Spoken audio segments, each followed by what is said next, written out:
Before we jump into today's episode, I am so excited to be able to tell you that my debut book, Optimal You, Supercharge Your Energy, Strengthen Your Immunity, is now published. Optimal You is a groundbreaking guide uncovering the 8 pillars of health for supercharged energy and strengthened immunity to optimize your health and extend your health span. Delve into evidence-based strategies to optimize nutrition, balance your lifestyle, reduce toxin exposure, and address root causes of health imbalances. It includes a 14-step anti-inflammatory nutrition blueprint to supercharge your mitochondria and fortify your immune system. Plus, you get my 4 lifestyle S's: sleep, stress, strength, and social, that form the foundation of optimal well-being. On top of all that, when you buy the book, you get access to a special area on the website that gives you all the resources, plus recipes and guides that we talk about within the book. You can empower yourself with practical tools and insights to embark on a transformative journey towards Optimal You.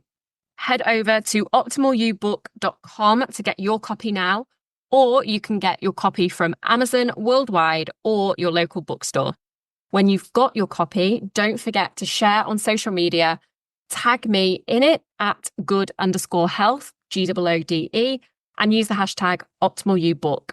I can't wait to see what you think of the book, and I really hope that it brings you lots of health and wellness.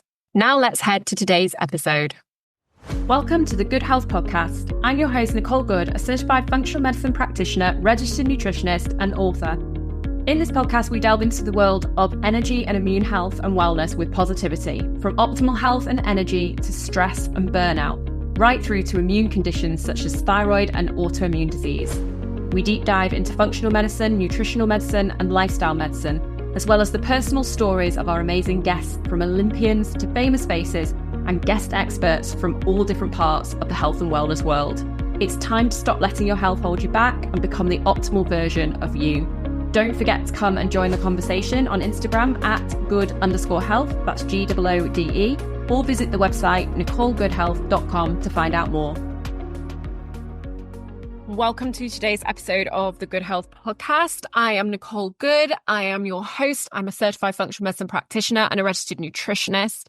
And today we've got something a little bit different for you. So today I am being joined by 5 of my colleagues, 5 other nutritionists who I trained with, and we have no idea where this conversation is going to go. So we are having our Christmas chat and you are just listening in. So this could really go in any direction. We could end up talking about anything, but we will be talking Christmas. We will be talking about our plans for Christmas. We'll be talking about health over the Christmas period and probably lots of other things as well, because if I know these girls, then I know we can talk for quite some time. So this could last for a while, but let's jump straight in. Let's get into the conversation and let's see what happens when we put all of us nutritionists together on one call.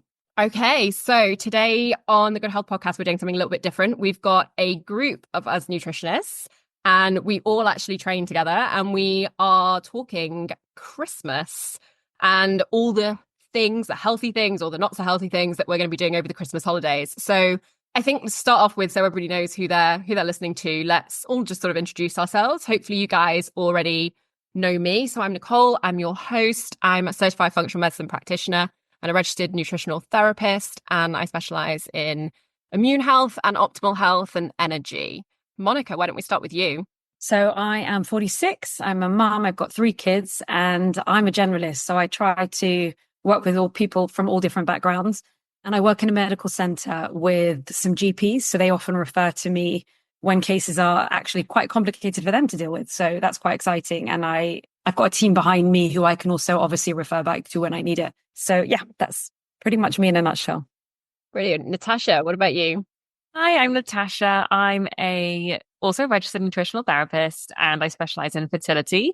So I work with couples who are trying to conceive naturally or going through IVF, and also individuals on solo fertility journeys, and if they've got fertility related conditions like PCOS or endometriosis. Jade.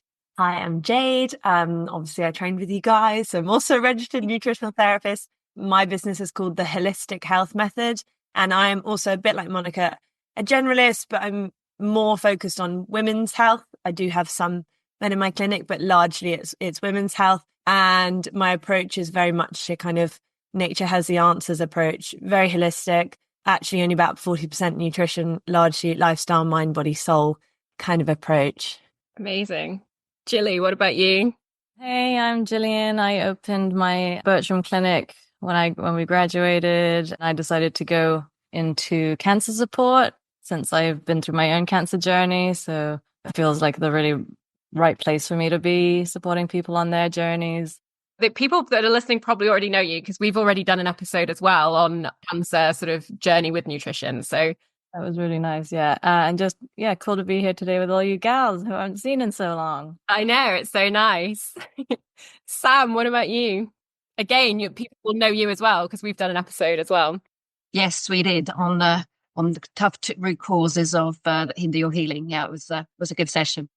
Yeah, I'm Sam. I'm the energy nutritionist, and I specialise in thyroid, burnout, ME, chronic fatigue, and long COVID. Those conditions reflect my own personal health history. I work mainly with women, but also some men, and more recently teenagers with long COVID. So lots of gut and immune work, lots of nervous system work, and also the kind of role of trauma in those conditions. So it's great to be here, Nicole. Yeah, it's amazing. And like you said, it's so nice to see all you guys because it's been a while. I can't believe how long it has been, actually. It feels like I seriously feel like we were training together like a year ago. It doesn't feel like it was that long. So, but it's nice to see all of your faces. So what is everybody, today we're doing Christmas chats. What is everybody's plans for Christmas? I thought this would be nice because I think people have maybe a preconceived idea of what our Christmases might look like. We are healthy and we do all the right things all the time. And I think maybe people assume that we don't have quite so much fun. So I just thought it'd be really nice to do this episode and chat about Christmas and what our plans are and what things we'll be maybe letting loose with a little bit, what things we'll be doing to stay on track and to keep healthy. So what are all your guys' plans for Christmas? Well, I'll kick off on that one. You made a comment. You said that we're healthy and we eat healthily all the time, or something along those lines. And I don't because I think I enjoy life. And I do remember when we were training that we were taught 80-20. And I often start my sessions with clients by saying that I eat chocolate every day. And I always get told, you mean 90% chocolate? And I said, no, actually, I'll sometimes have 70% chocolate, which I know isn't as good as the 90%. But I think there's got to be a balance between eating really, really, really well and then throwing in some fun stuff too. So I think generally I'd say that's kind of my motto. Loads of veg, loads of the good stuff, the fish and the good quality red meat and the good grains and pulses and things like that. But I do like to have fun. And I hate the kind of concept that because I'm a nutritional therapist, I eat really well all the time and I'm really dull, because it's not true. I know. I hate that as well. You see these sort of like what I eat in a day videos, which we were just talking about before we started this. And they kind of really annoy me because I think, I know they can be helpful in a way, but in another way, I sort of think like, we eat different. The whole point is that we eat different things all the time. It's all about diversity anyway. And every day shouldn't look the same. And Christmas certainly won't look the same for me as it looks day to day across the year. Christmas will look different. What are you doing for Christmas, Nicole? We're having Christmas at home. We will be having full-on Christmas dinner. I mean, there will be the roasties and there will be lots of veg. I guess that's probably the thing I do to keep up with health over Christmas is I still make sure that there's plenty of salad and veg. And we always have fresh food in the house, but that's just the way we eat. We always have that sort of stuff in the house. So there will still be veggies around. And I happen to like veggies, so that's fine. But there will also be Christmas pudding. And I was actually talking to one of my clients today, and she was like, "You don't eat Christmas pudding." And I was like, "Of course I do. It's Christmas. It's like you can't finish a Christmas meal without having a Christmas pudding. It's like that's just tradition. It's like it's part of it." So we will be doing full on Christmas, and I will be having a drink, which is the other thing that nobody ever thinks that I will do. I mean, I don't drink a lot, but that's mostly because I'm a lightweight and I can't take my alcohol. But I will be having a drink. Yeah. What about you, Jade? What are you doing? I will be with my partner and his kids at Christmas, so there'll be loads of crap in the house.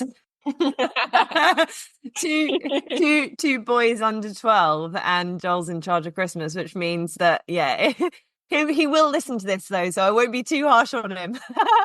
It's that's where you have to obviously be completely loose, but it's not just Christmas. I'll have dessert if I go out for dinner or something. Like I'm very loose with that kind of thing. The way that I tend to approach Christmas is do what you like on the day. But what I don't like doing is like having this kind of whole season of just gluttony, right? Yeah. all the build up, and then you have Christmas, and then between Christmas and New Year, you just eat rubbish and just like everything goes out the window. I think that's the area where you probably need to be a little bit balanced and think in moderation, because otherwise you will struggle getting into the new year just being like, oh my God, I really just binged.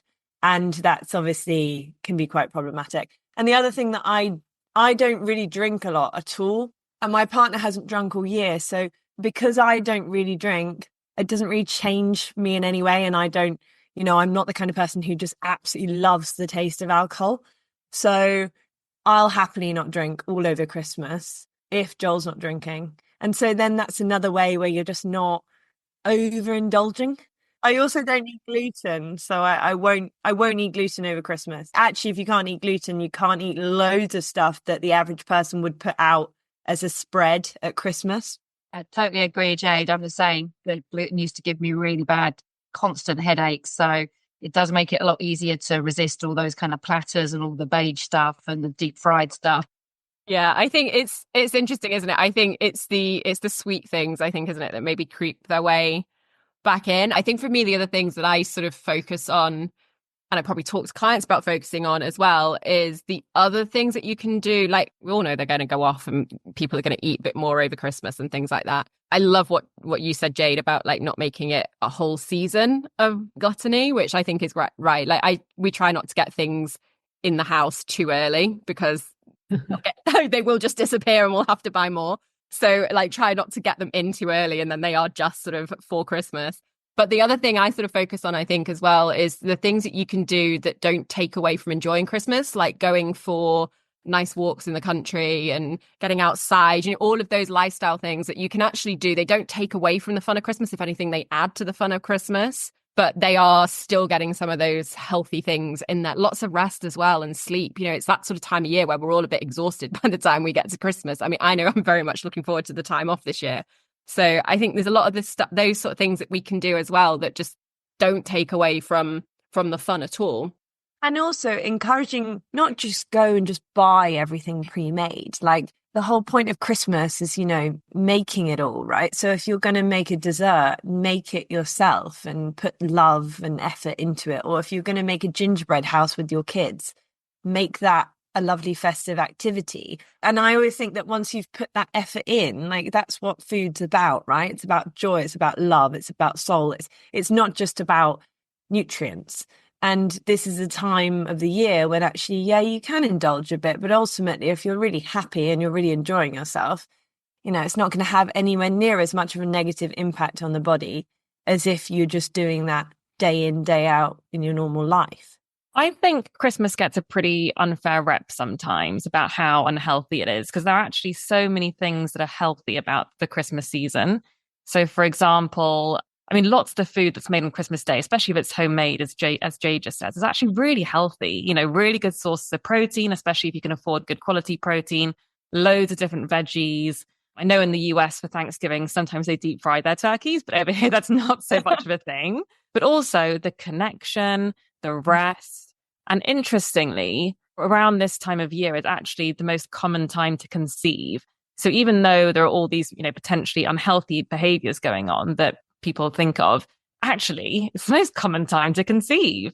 And there was also a really interesting study done that I like to remind my clients of, especially if they're going into IVF and they're worried about their weight. And they tracked how much weight people actually gain over the Christmas season during a period of indulgence. And it was only a can of tomatoes, 400 grams. So it's actually nowhere near as much as we think it is. Obviously that's average, and some people will, maybe put on more weight than others, but it's a short period of time, and yeah, we should just enjoy it. It's no different to going on a holiday, right? When people go on a holiday, they just enjoy themselves for a week. And I always say that to my clients, please just go on your holiday and enjoy yourself, because most of the time, in fact, all of the time, let's be honest, I work with women in their kind of 30s and 40s. All of the time, these people are very, very stressed and anxious and all of these other things.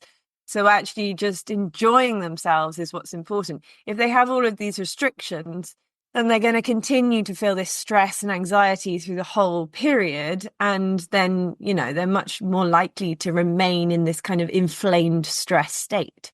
It's removing that guilt around it again, isn't it? I think exactly like Tasha said, Christmas has got a bad rep, but if you think about what you're eating on Christmas Day, it's like our homemade, like, we'll have the homemade, the roast dinner, the turkey, tons of veg on the table. Ours will all be organic. We'll have a whole organic sort of Christmas dinner. So it's all super healthy. Breakfast for us is we usually have smoked salmon in a morning. So exactly like you said, another great source of protein. We've got the oily fats in there. So it's like the whole day is really healthy. And then it's just like, okay, so there'll be a Christmas pudding and there probably will be some chocolates. It's not as unhealthy, I think, as people always assume that it is. And I think it's removing that guilt from it. It's enjoying that family time and enjoying the connection. And I think there's generally so much guilt around eating. I've got so many clients that always say, oh, should I not be eating this? And should I cut this out? And I think it's, again, coming back to that same thing. It's all about balance. And I think it's about connection with people. Our Christmases, I come from a very big family, and we've got one family member who hosts and has about 60 of us over. And I really do mean probably at least 60, maybe a bit more than that. My kids look forward to it, and everyone looks forward to it. Actually, it's just, we sit around, we chat, we laugh, we eat, we go for a walk. And it's again, it's about this idea, this concept of connection and family and being together. And so I think that's what my Christmas looks like. When I think about Christmas, I don't think so much about the food and the overindulging. I think about eating well, relaxing, taking time off work, not looking at my phone, getting off my emails, not answering calls, not speaking to clients, actually just having some proper downtime that I think we all need. And don't forget that the more stress we have, the more cortisol we have, and the more cortisol we have, the more we eat. So actually, there's a positive there about just slowing down and taking it easy, sleeping in. It's the whole package, isn't it? It's just the whole package, a bit more self-care, which I think has to come hand in hand with eating well. I find I do more sport. I exercise more because I've got more time to do it. I, like you said, go for walks. I think, Jade, you said it, go for walks, just family time, connect, build a gingerbread house with your kids, bake one, cook one, make a soup. It's doing all that sort of thing that I think you just have more time for than in your average month. Yeah, one of my friends asked me recently and said, what do you want for Christmas? Like, what is it that what you're hoping for this year? And I was like, seriously? The time off. That's what I want. I want the time off. I want to rest. I want the extra sleep. I want to be able to like watch a Christmas film without feeling guilty that I should be working. Absolutely. Watching a film without feeling guilty that there's something else you need to do. Yeah, exactly. And as I was saying this to my friend, I was like, how mad is that I'm literally like, I just want to watch a film without feeling like I should be doing something else. Like that's crazy. We shouldn't, we should be able to do that anyway. That shouldn't just be a form of relaxation if you want to do it. But for me is this year is what I'm looking forward to. It's the downtime and just spending time with family and resting and getting sleep in and not having to race up in the morning. I can't wait. I'm so looking forward to that. So you won't be writing book number 2 this Christmas? Definitely not over Christmas. It's mad. It is mad how many people have said to me, like, when are you starting it? And I'm like, let me just give me Christmas. Like, let me get my sleep in and rest. That's the focus. And it's mad how guilty we do feel though when we stop as well. That's not just, there's the guilt over, food and all of that, but there's also, I think, a lot of guilt these days from just slowing down. And slowing down is so important to us. Yeah, I'm just buggering off and going on holiday to Cape Town for Christmas. So I don't care about doing anything apart from having an amazing Jilly's chasing the Jilly, sun. you're always aware. You just know how to live, you smart woman. Are you going to be having some sort of seafood barbecue for Christmas then? No, we've booked into this incredible organic winery called Boschendal, where everything's grass-fed, wild, everything's organic and grown on the winery. And I've had a friend that's been there, said it's incredible. Yeah. We went there last time we were in Cape Town, and it was just like, okay. Going away is a really good way of actually avoiding all of the kind of excess, isn't it? If you're not in your sort of own place and you're not necessarily cooking all your meals or you're going out for dinner or whatever, or just go out for normal meals. I think the excess at Christmas is all about just like the people who stock their cupboards with crackers and biscuits and crisps and chocolates and, big tins of quality street. And there's just that the whole time on offer. It's that thought process we have of like, it's almost like panic buying of like, it's Christmas. We have to have everything in just in case. And it's like, The shops are open. They literally I think they only close like Christmas Day now, right? So let's see if Tasha's got another study up her sleeve about how much additional food is left over in people's houses at Christmas. I reckon that's massive. I'm so anti the wastage of food. I always try and make sure that whatever we buy, we use up. So, when you're having a Christmas meal, use the leftovers over the next, few days. Don't throw things away, pull things together, make things work. Exactly. But then that's also why they should buy less because, I don't think anyone who really loves wastage. But the issue is if you overbuy, that's another kind of slippery slope to then still eating bad quality food well into January. For me, leftovers the next day, I'd be more than happy to have a piece of turkey for breakfast at 10 o'clock in the morning. Oh, same. Yeah. You know what I like doing with the leftovers? So if we have made an animal that has a carcass, then making a big bone broth the next day. And I normally make some sort of ramen. So it'll be like a duck ramen or something like that. So, some missy Asian flavors, get some nice spices in there and herbs. But to your question, Jade, do I have a study on the food waste at Christmas? I do not have that one up my sleeve. However, I will leave you with this really fun fact. Can you guess which vegetable suffers from the worst food wastage? Lettuce. Sprouts. Sprouts. It's got to be sprouts. Or red cabbage. Carrots. It's celery. Poor celery. I can see Buy that. celery for Christmas, like traditional Christmas food. The wilted celery in the fridge when it's just only half of it's been eaten. Yes, and then you buy another one because you've forgotten it's there. People buy celery at Christmas to put a little bit on a cheese board and then no more is eaten for the entire period. That's the kind of fibre you should be eating. On the veg, who actually likes sprouts here? Oh, me. Love them. I don't mind them.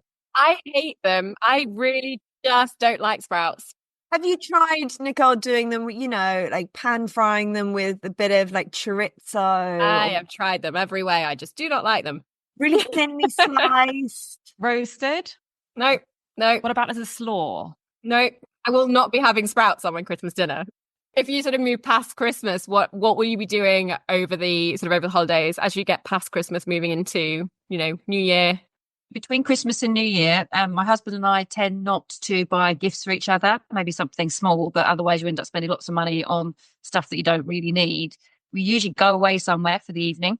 So that bit between Christmas and New Year can be really quiet in some of the really nice hotels. So this year I've cashed in all my supermarket reward vouchers for a free hotel stay with a spa. So you can sit in the spa for 2 hours, steam room. It's in Leamington Spa, so we can go for a lovely walk around a really old place, which I love, and a nice dinner, but not a Christmas dinner. So we always kind of have an experience rather than more stuff. And also we get away from the house and we're out and we're doing stuff and getting a break from everything else. So that's what we do in between. And that's that connection and self-care thing as well, isn't it? Because I think, there's so much, particularly if you are a mum, Christmas is just so insane. It's so busy for everybody that getting away and getting into a spa hotel would be lovely.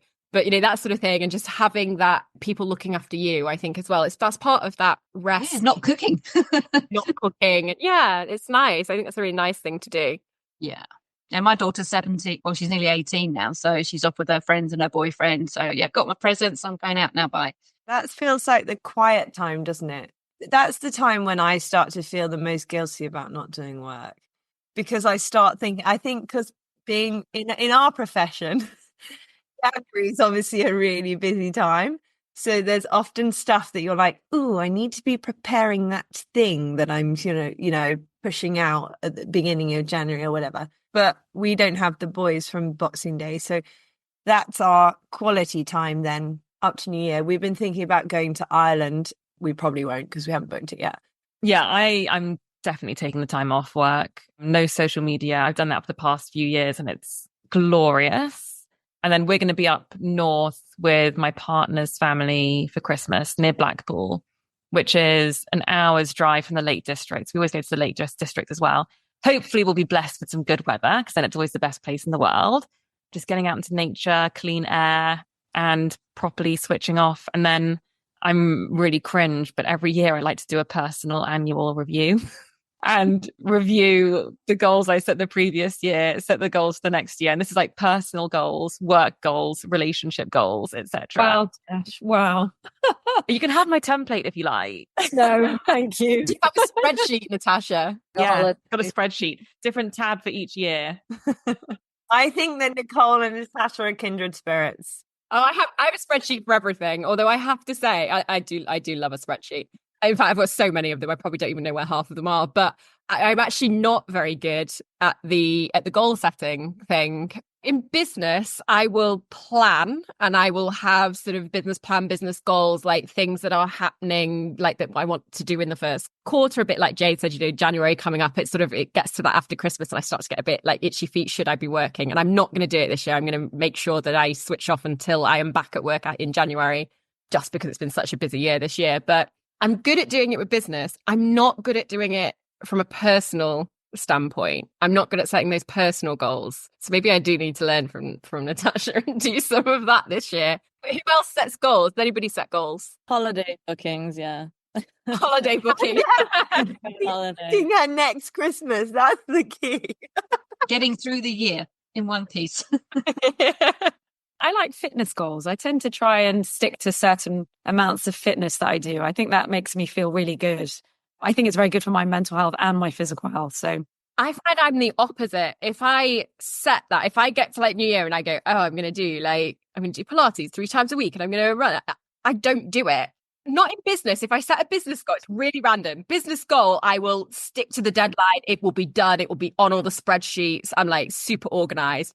Personal goal, if I set it, I will just ignore it and I won't do it. And I will rebel against it. Exactly like you said, Jade. I'll just be like I'm not doing it now because I've set it as a goal and I won't do it. what if it's on a spreadsheet? So run on a month, yoga Tuesday. Would you stick to it then? No, the only thing I find I can do rather than setting, so what I find works for me is rather than sort of setting a goal or sort of saying like, I'm going to do do that 3 times a week or do this, whatever. I do organize my diary.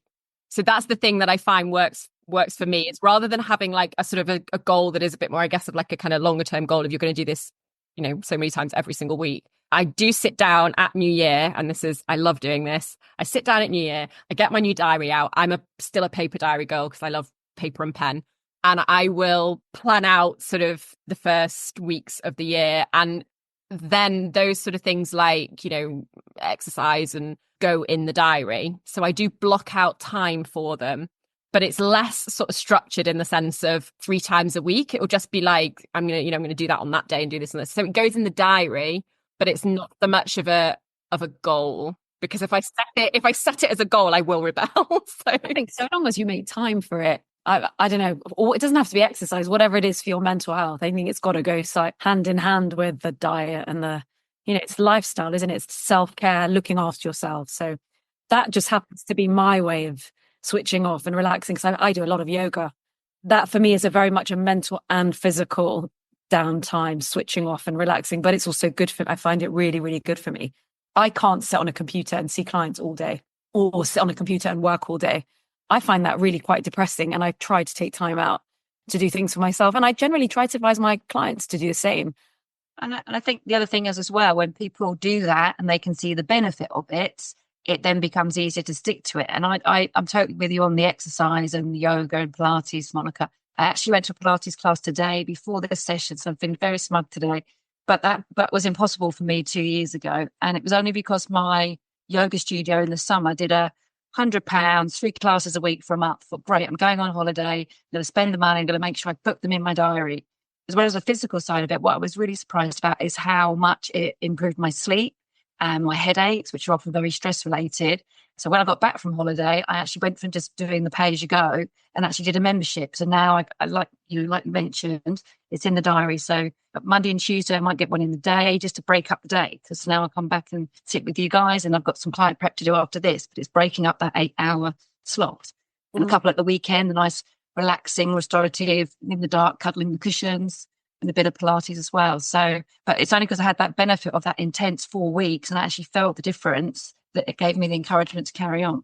For me, it's sauna. Sauna's the thing, like my sauna that I do twice a week in the mornings is like my non-negotiable. That's the thing that goes in the diary. Is that an infrared sauna? No, wood fired. Yeah, so we have loads of them in Cornwall. We're super lucky. There's like probably 8 to 10 of them just around the place. But it's an hour session, and they've got different cold tanks, and you go and you just have an hour. And I tend to do about 3 times 15-minute sessions in the sauna, cold in between. It depends on where I'm at in my cycle as to how much I push it or whether I go in the cold at all. I used to be a massive trainer, and now just with work being so busy for so long and like a whole new lifestyle, whole new routine, having to drive everywhere. When I lived in London, my gym was 90-second walk away. So it was so easy to train all the time. Whereas now it's like I have to still drive there. I have to really make the effort. I don't love my gym and so on and so forth. Haven't connected with it in the right way. So for me, it's the sauna and then walking. And then if I get a little bit of exercise in the week, then great. But I've completely flipped how I push myself from an exercise perspective, because I used to train 6 days a week and lift heavy weights and was jacked, and now it's like that's just not a priority for me at all. What changed that, Jade? What made you switch? Well, I think I kept burning out, but also with the move, for example, I started to do it less when I was sort of burning out towards the end of living in London. I just don't have the energy, and this can't be a priority because I wasn't training gently. It wasn't yoga, Pilates, and I would just focus on walking and stuff. And then when I moved here, I've lived now in Cornwall for 9 months, and I feel like I'm still not in a full routine, because I've always had so much going on. It's either been summer where I've been back and forth in now London festivals, so on and so forth, or it's been the last 3 months where I've been doing a women's container and seeing all my other clients, and work has been so full on, or life has been so full on, that training has just it's humanly not been possible for me to prioritize that. And it would have just become another stress. And so actually it's been a real amazing kind of switch for me to not feel guilty about not exercising in that kind of structured way. I would need it. And I think I was actually creating more testosterone in the body because I had so much muscle that was then driving the need to achieve, drive, motivate, keep going.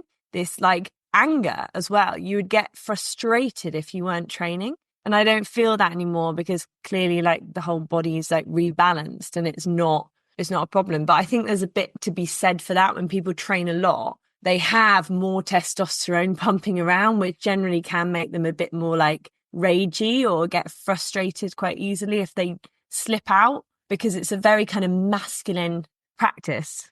Yeah, it's not something I've ever, because I've had autoimmune chronic illness for so long, and that came from chronic fatigue. So I mean, that started when I was like 17. So for me, that sort of overtraining thing it's never been something that I've been able to do, because if I push my body too much, I will get a flare up.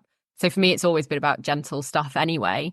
And that's what works for me. But I think I find it really interesting. I mean, I don't call it exercise with my clients, because a lot of my clients have chronic, quite severe sort of chronic illnesses and are pretty ill. So we always call it movement and just moving the body. And that's how I've always looked at it. And that's what's always worked for me. So I'm always quite fascinated by the people who have done the sort of the heavy training, because it's something that I've never been able to really, to really experience. I've been able to push my body to that extent.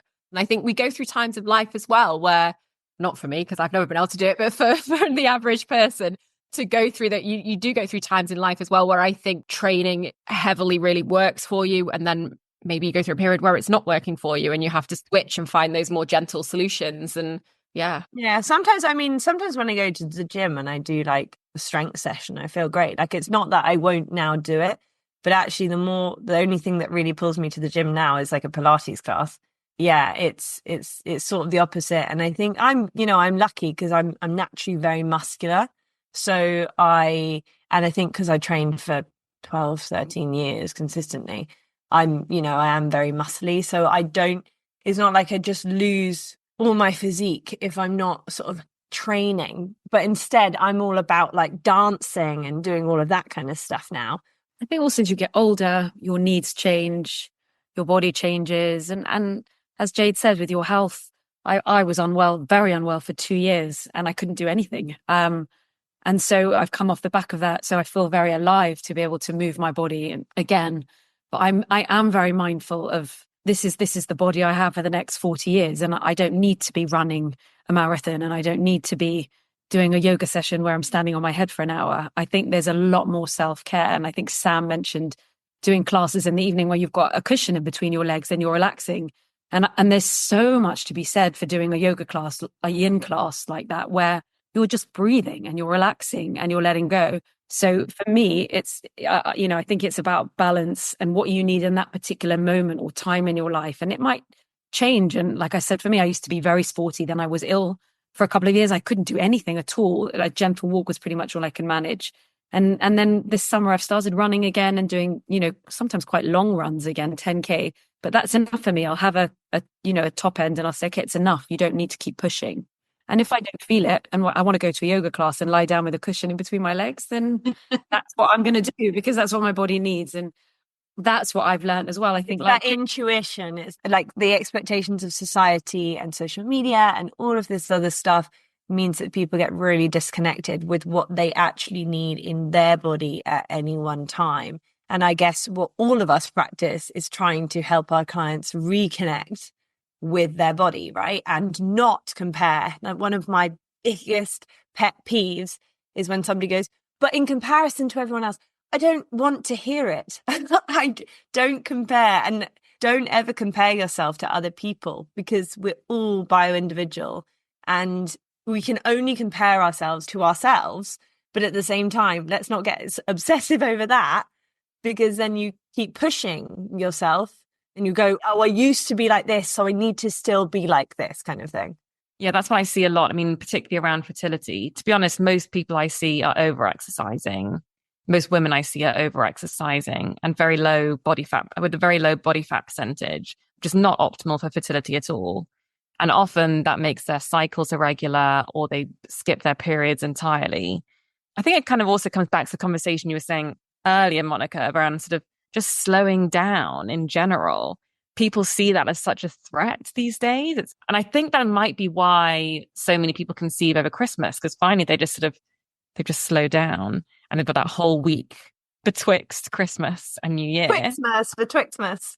Where they're just slower and that tension is just gone in the body. Relaxing is so hard nowadays, isn't it? For so many people. It is. Society just doesn't cater for that. I was talking to a client the other day and we were saying it's like, it's a badge of honor to be busy. I can't not be busy. And I was like, why? Why can't you not be busy? Like, who is telling you can't be busy? And they're like, well, I just can't. They didn't have an answer. Nobody was telling them they had to be busy. A bit like you said, Jay, that sort of almost that guilt over Christmas of like, should I be working? Should I be doing something? And I'm going to try and not fall for that this year. But it is amazing how society just doesn't cater for like rest and relaxation. There's just no space for it anymore. It is so much about pushing yourself and being busy constantly, and it's not healthy for us. No, even kids. I mean, I've got two teenagers, one's sitting A levels and the other one's doing GCSEs. They've both got to work all through Christmas, because they've got exams, they've got mock exams at the end of it. And you just think, what a shame. And I've said to them, I've made it really clear, set aside your 3 hours in the morning and the rest of the day, do things that you want to do. Otherwise, when you take the whole day off and you say, I'm studying the whole day, you don't work the whole day, because no one can work for 8 hours straight, especially not at 15 or 16. So, block off a period. And if you've got to work over the Christmas period, not just for the teenagers, for everyone, even us, if you've got to do work, I'd say block off your 2 hours or your 3 hours, and then make sure that you fill the rest of it with things that you really want to be doing. Totally agree, Monica. And to add to that, I think we've talked about it already, touched upon it, about listening to your body. It's very good at giving us the signs and the symptoms that we need to slow down. I see it a lot with the clients I work with, and I know firsthand about not stopping down, not stopping when you're ill, and carrying on and pushing through. And it was around Christmas 13 years ago, I got the viruses that eventually pushed me over the edge into post-viral chronic fatigue. But I was massively stressed. I was working all the hours. I had loads going on at home. And I was just in a state when the viruses hit me.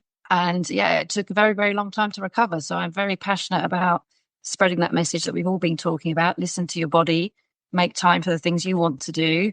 And as you said, Nicole, kind of, ignoring that rhetoric about we've got to be busy all the time, doing stuff. Yeah, and actually the one thing we haven't talked about is the fact that most people get ill over Christmas. Exactly.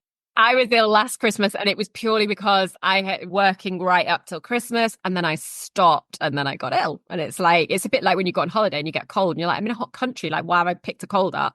It's just that you've literally burnt yourself out and then you stop and you pick everything up. So many patients that come to me with a diagnosis is always following a really stressful go, go, go period of their lives where they haven't prioritized themselves at all. And it's sometimes when they actually have tried to change things for the better, boom, that's when things actually hit.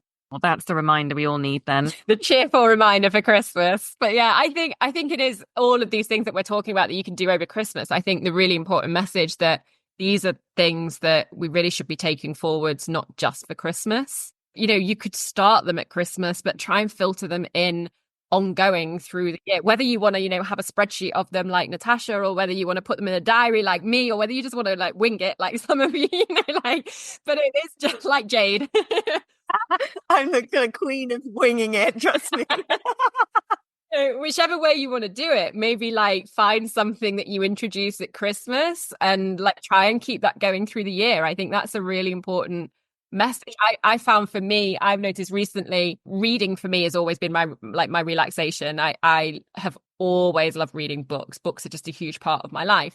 And I've noticed this maybe because I've been writing. So I've read my own about 20 times, like keep going over it, but I haven't actually read many books this year. And it's very unlike me. I'm always reading. And that was, I was talking to my mom the other day and I was like, I'm looking forward. I'm going to be off at Christmas. I've been in Waterstones. I bought a stack of books. I'm going to read them over Christmas. But that for me actually is something that I could really focus on not letting go after Christmas, because it is something that throughout the year, reading for me is such a relaxation. I love the escapism of it. I like the reading because it gets me away from screens. What about the rest of you? What is like one thing you kind of think you could maybe improve on next year? Well, this year, because I've been working far too hard in the last couple of months, and knowingly so, so my challenge actually this year is my women's container ends next Monday. And my goal for December, not just Christmas, my goal for December is to have a slow, wholesome December rather than having to say, I don't think I can remember in my adult life. Because if you think, even Ion, like we had coursework, we had essays, we had all of that stuff. I used to work in advertising. It was just a go, go, go in London, out with all these social events. This year, I'm staying in Cornwall. I'm not going back to London in December. And I'm planning on like winding down the diary a little bit, not necessarily pushing for new business to start, in December, and just trying to prevent that sickness that could come on the 23rd of December otherwise. And so we'll see how that goes. And if it goes okay, maybe I can try and be a bit more measured in the new year. The past few years, I've always had a word of the year, and it's been like my theme for the year, which always I always put in place in my annual review. So this year, my word was spaciousness, and it was all about how to make my life more spacious. Actually, it's just all about that slowing down and just like having more space in my life where I can just do nothing. And then next year, my word is creativity, because I think you can only really be creative when you've got that space. And now that I've got a lot more space in my mind, in my body, in my diary, I've got the time to do more creative projects. So I'm going to be picking up my paintbrushes again, doing my first online course and things like that. So yeah. So on the topic of words, so my word of the moment is joy. So I think I touched on, I had some pretty major health issues. I had lymphoma, so I'm fine now, but had a pretty rocky road for a while. So it's been a very, very crazy couple of years for me. And looking forward, I just feel very, very lucky. I realize that I've got everything I need, and I try and pull in joy every day. That's a word I use all the time. And if I had to have something tattooed on me, it would probably be the word joy, to remind me to just keep living in this place that I'm living in at the moment, where I feel lucky, I feel happy, and seeking, I don't want to say seeking joy every day, but looking for something to give me that smile every day makes me feel happy and good. Positive. That's another word. I love that, Monica. My big thing, which started earlier this year, but it's going to run through pretty much for the rest of my life, is letting go. Just letting go of everything that really doesn't matter. And in the end, none of this matters, actually. All this stuff that we fill our minds with, and, it's really a big thing for me at the moment, just letting go. I've had a year this year because my mum's not been well. I've had a year this year where I've had to kind of let go and I've had to learn to go with the flow. And I am not good at this. This is not something that throughout my life I have enjoyed, but I have had to learn this year. We've had to go with the flow more and not be quite so structured and quite so planned. And, things have cropped up that have been unexpected and had to learn to just kind of go day by day. And actually, there's almost not a blessing in the scenario, but a blessing in learning to just go day by day. And what about you, Sam? Well, much of it, many of us, I've had a bit of a roller coaster year. And I think in the early part of the year, I was starting to feel like I was dipping back into chronic fatigue. Some of those symptoms that I hadn't felt for a very long time kept getting lots of colds, which is very unlike me. So I've started to kind of pull back, but also more recently thinking about how do I prioritize that self-care, my life, so I can be well, and touch wood, in the last 3 or 4 months have been much better. I've got one of those very, very busy brains, always worrying, 10 tabs open on the screen and internally, kind of working to kind of be a bit more productive and spending more time away from the screen and setting those kind of mini goals. So, it might be about, this week these are the 2 business things and this is a personal thing I'm going to work on, even down to that level of granularity, just so I can continue to be well and stay well for my family, for my work, and for my clients. It is really important. Like, I said, I'm not good at setting the personal goals, but I think it is a really important lesson. We can all learn from Natasha here, but it is a really important lesson, because setting those goals in work and things like that, it almost comes so naturally because we have goals, we have deadlines. For us, we've got client work and things like that. It has to be done, and we have to hit those targets, and we have to get. But also, you've got to make money, right? Right. Yeah. So you're forced to have some plan. It's got to be there, and we sort of accept that. But I think actually to apply a bit of that to you personally is a really important lesson as well. I mean, it also is what we do for a living, is we help others because we love helping others, helping them transform their health. And often we can get swept up in life and we can forget about ourselves. So I think it's good to really focus so we can be as the best that we can be all around. I'm training in sound healing next year. So, I mean, I obviously still do my nutritional therapy, but that's the call for me. And that's actually to do with my well-being, because I need to have a string to my bow that leaves me filled up rather than drained.